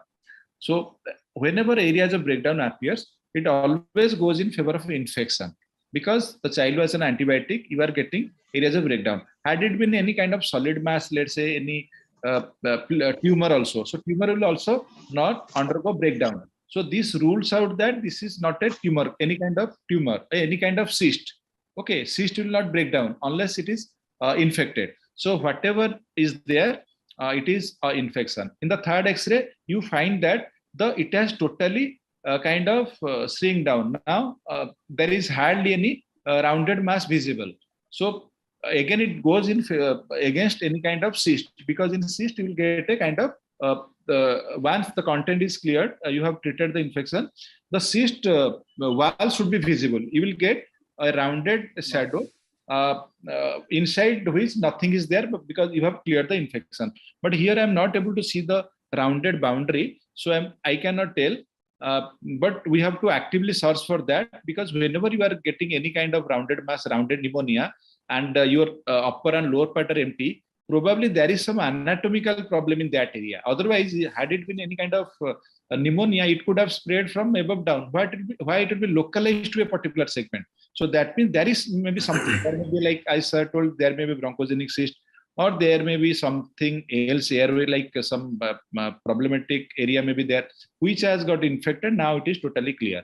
And had it been abscess, you could have got in serial X-ray the fluid, air fluid level. Yeah. But in one of the X-ray, there is no air fluid level. So your abscess is ruled out, your tumor is ruled out. So what remains is either it is a consolidation or an infected cyst. But looking at all the things, I will go more in favor of kind of maybe, I don't know, infected cyst, provided there is the wall is visible. But because this type of rounded particular area, simple pneumonia, I don't understand.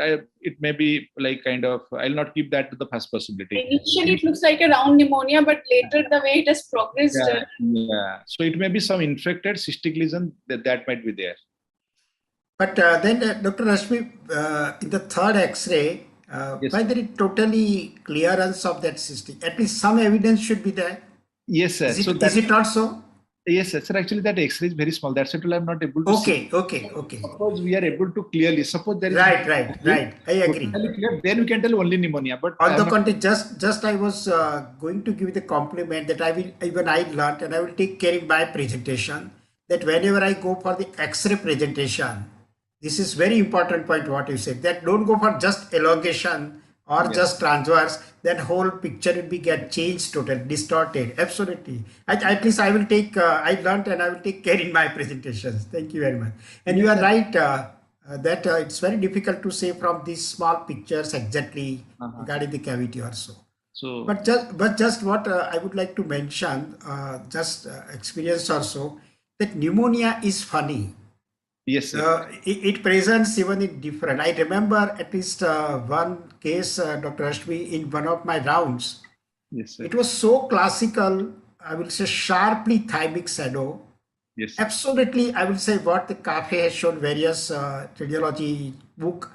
Yes, And sir. even I discussed for more than 30 minutes, 45 minutes over that cot.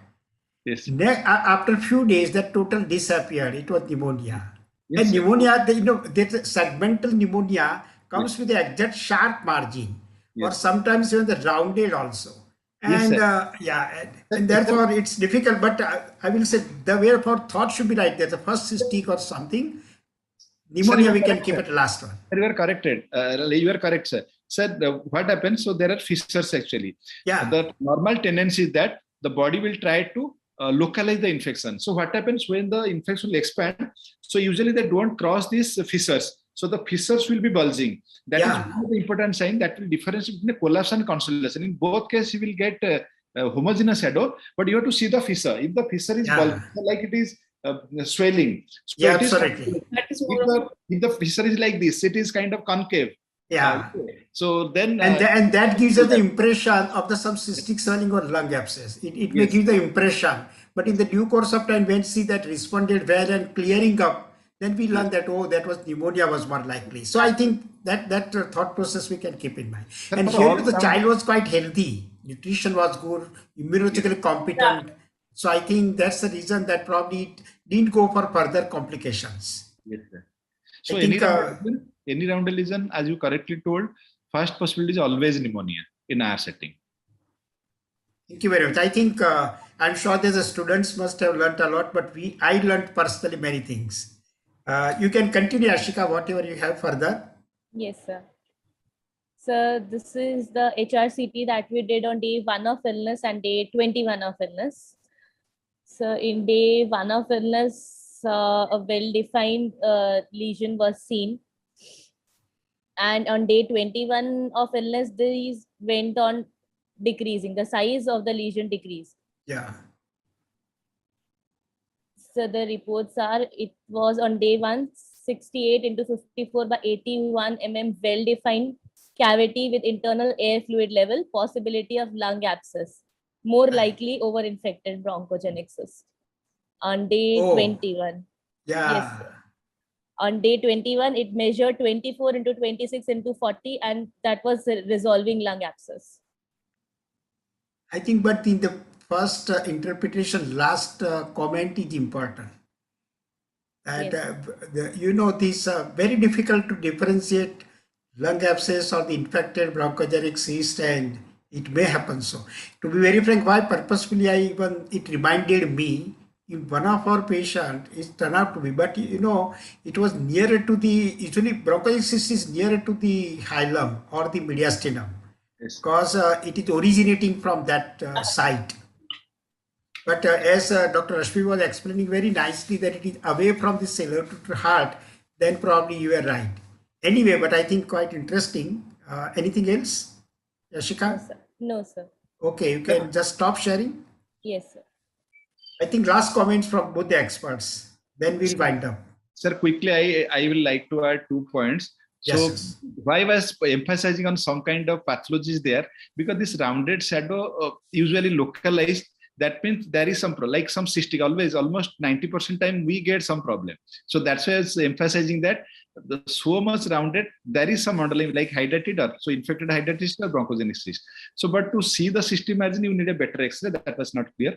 And another thing I'll add, please do not do HRCT. That is a common practice in our state in medical college. I always tell, please go for the CCT. CCT part. Yeah, you should know that what is the purpose of doing HRCT or CCT. HRCT is done to know the finer details. You want to see the interstitial lung disease. That is the classical indication of your HRCT.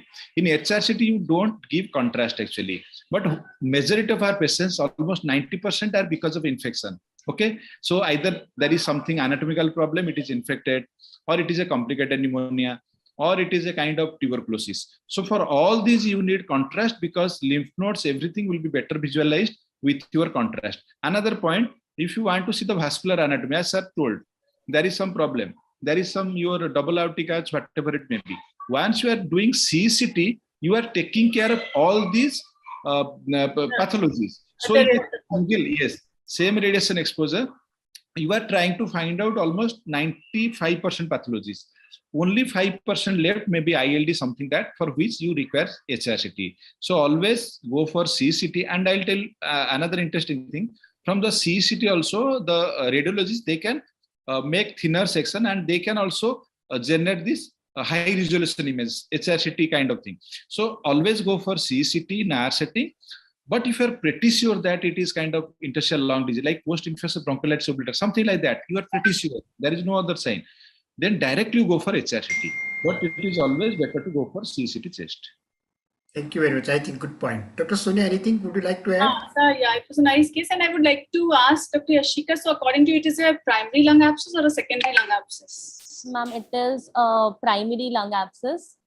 There was no underlying cause, no immunocompromised, not a malnourished child. And there was, I think the father's death also was there. Something, could you find out the cause? Unknown cause. So unknown cause. So we did 1 not year back. Okay. So this child you worked up for any secondary immunodeficiency, something it was worked up. Though this child was growing very well, but it was in a well child to have such a big lung abscess. So did we look at any secondary causes? No. No, ma'am. Anyway, I think we'll have to end over here. First, Dr. Ashika, you have done the wonderful job. Good Thank presentation. Definitely good presentation.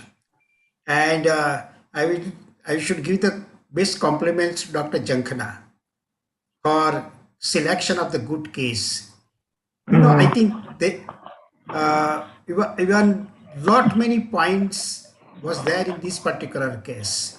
And very good, I will say, preparation, very good presentation, and even I will say Jankana and her time, they have managed very nicely. Definitely. Thank you so much. And I'm happy to see growth of Jankana even for her residency to this as a good faculty. So really, it gives a great pleasure to me. We are your students forever. And of course, both the experts, they did, I would say, the fantastic job. Not only the students, but I learned many things. And I should really pass a word of gratitude to both of you.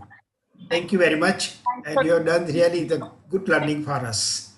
Sir, we also learn a lot. Like some important sir. Definitely, I learned so many things, sir. That every case is a learning for us. That's why. Yeah. Yes, Dr. Vimal, you are seen in the Tuesday PG clinic, in this clinic also, but I wish that you should come with your more colleagues, more friends.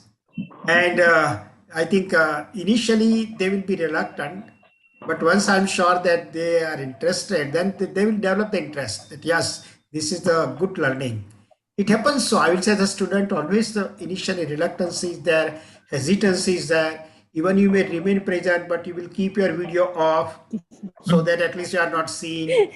And even you will not speak something that if I speak something may be wrong, and the people will realize that oh, basic does not. But you can see that even sometimes the experts are also wrong, right? And many times the person like me, we are wrong. But I think then we should not develop the hesitance. We are learning, but ultimately, you know, our performance improves.